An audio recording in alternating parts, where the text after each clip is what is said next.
वालेकुम। आज हम डायरेक्ट एंड इनडायरेक्ट कॉस्ट करेंगे। Cost and cost of classification का ये एक पार्ट है। तो हम टाइम वेस्ट के बगैर बढ़ते हैं। अब देखिए आपकी डायरेक्ट कॉस्ट क्या होती है। डायरेक्ट कॉस्ट ये होती है कि जो आप ना डायरेक्टली एट्रीब्यूट कर सकते हैं। देखिए आपकी जो प्रोडक्शन हो रही है, आपका प्रोडक्शन डिपार्टमेंट है, उसमें आप बना रहे हैं, समझ लें आप कोई चेयर बना रहे हैं। अब उस पर चेयर से जो आप मटेरियल, जो भी चीज़ है जो डायरेक्ट कंट्रीब्यूट, मतलब कि आपको पता है ये चीज़ डायरेक्टली इस्तेमाल हो रही है इस चेयर में। अब इसके आगे तीन टाइप है, मटीरियल, लेबर, एक्सपेंसेस। हम बारी बारी डिस्कस करते हैं। देखिए मटीरियल, अब आपको पता है वुड उसमें डायरेक्ट मटीरियल है। उस उसमें जो लकड़ी लग रही है वो आपका डायरेक्ट मटेरियल है, तो वो आपका डायरेक्ट कॉस्ट होगी, तो वो आपकी डायरेक्ट मटेरियल हो गया।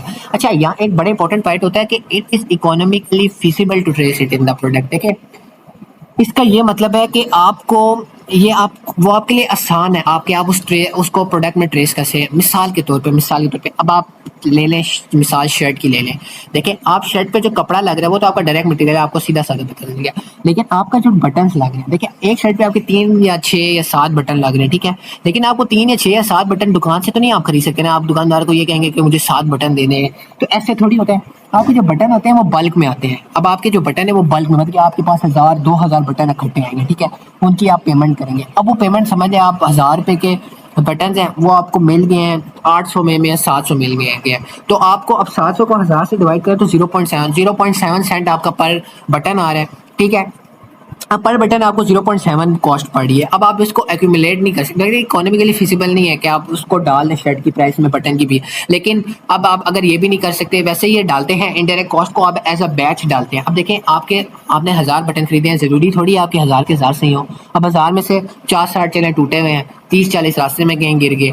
तो मतलब कि इस तरह ये इकोनॉमिकली फिजिबल नहीं होता कि आप एक ऐसी चीज़ जो बिल्कुल ही ट्रेस ही ना हो सकी हो, इकोनॉमिकली फेसिबल ना हो, या मेजर पार्ट ना हो उस चीज़ के अंदर। मतलब कि देखिए बटन अब एक शर्ट के अंदर मेजर पार्ट नहीं है, तो ऐसी चीज़ें आपकी डायरेक्ट मटेरियल नहीं बल्कि इनडायरेक्ट मटेरियल में आती है, ठीक है। अब जैसे बुक में आप पेपर है वो आपका डायरेक्ट मटेरियल है। अगर हम डायरेक्ट लेबर की बात करें, देखिए आपकी प्रोडक्शन के जो लेबर है, आपका जो लेबर जो वुड को तराश रहा है, जो वुड को शेप दे रहा है, उसके बाद आपका जो लेबर उसको असेंबल कर रहा है, जोड़ रहा है, और उसके बाद उसकी जो कंपोजिशन या उसके मतलब कि उसके ऊपर स्पेसिफिक डिज़ाइन कर रहा है उस चेयर की स्पेसिफिक, और वो इंस्पेक्टर जो स्पेसिफिकली उस वुड को चेक कर रहा है, ये सारे आपके डायरेक्ट लेबर हैं, ठीक है।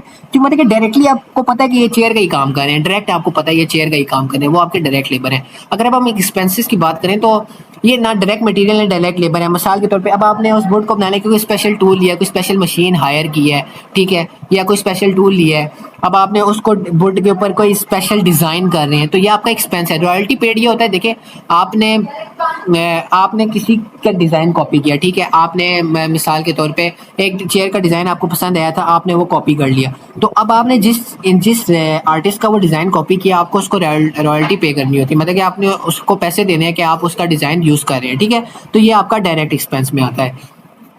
अब हमारे पास जो नेक्स्ट इसमें हमारी सेकंड टाइप है, मतलब कि इनडायरेक्ट कॉस्ट। देखिए इनडायरेक्ट कॉस्ट जो होती है ना वो डायरेक्टली इनडायरेक्टली एट्रीब्यूट होती है। देखिए आप उसके अंदर ना क्या कहते हैं, ये नहीं कर सकते कि आप उसको डायरेक्टली एट्रीब्यूट कर सकें। मतलब कि आपने जैसे अभी किया था, आपने उस मटेरियल से आपके मिसाल जैसे वुड था आपका चेयर में, आपने उसे डायरेक्टली एट्रीब्यूट कर सकते थे। लेकिन अब आपके जैसे मैंने आपको समझाया कि बटन्स होते हैं वो आप डायरेक्टली एट्रीब्यूट नहीं कर सकते, तो आपके इनडायरेक्ट मटेरियल में आता है। इसी तरह अब आप देखें, आप अगर मशीन को जो लुब्रिकेट करने के लिए ऑयल यूज़ कर रहे हैं, अब ऑयल आप लीटर्स में लाते हैं, ठीक है।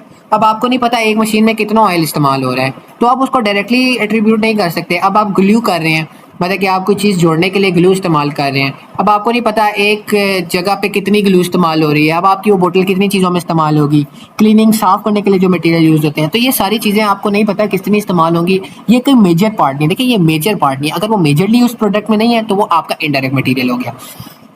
अब अगर हम नेक्स्ट लेबर की तरफ बढ़े, अब इनडायरेक्ट लेबर में ये हो सकता है जो आपकी फैक्ट्री में ही काम करें। देखिए आपकी फैक्ट्री में काम करें लेकिन प्रोडक्शन में काम नहीं करें। देखिए अब मेंटेनेंस वर्कर कौन से होते हैं, अब आपकी जो चेयर बन गई वो आके स्टोर में पड़ी हुई है, अब उस स्टोर का जो कीपर है या उसकी जो मेंटेनेंस साफ सुथराई कर रहा है वो आपका डायरेक्टली प्रोडक्शन में से रिलेटेड तो नहीं है ना, तो वो आपका इनडायरेक्ट लेबर हो गया।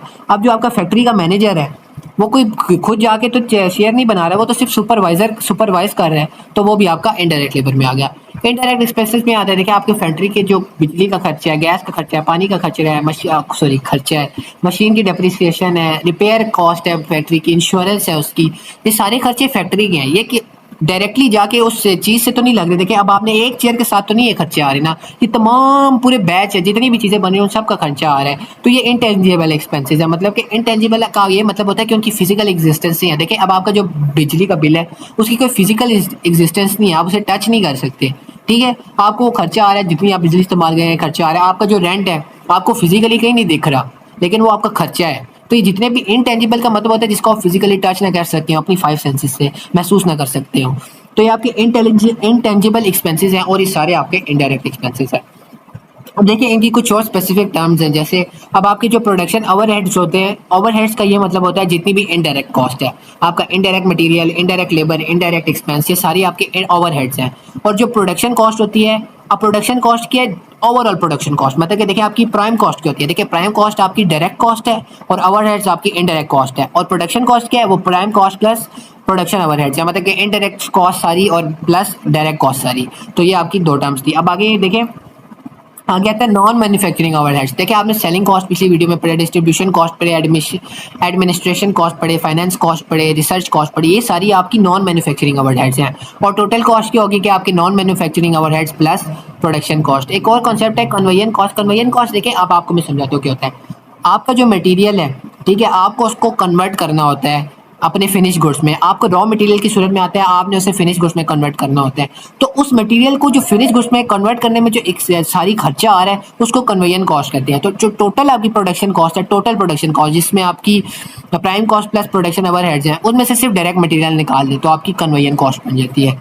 तो हमारी आज की वीडियो भी यहाँ एंड हो जाती है। अब हम नेक्स्ट वीडियो में इसका बाकी कंटिन्यू करेंगे।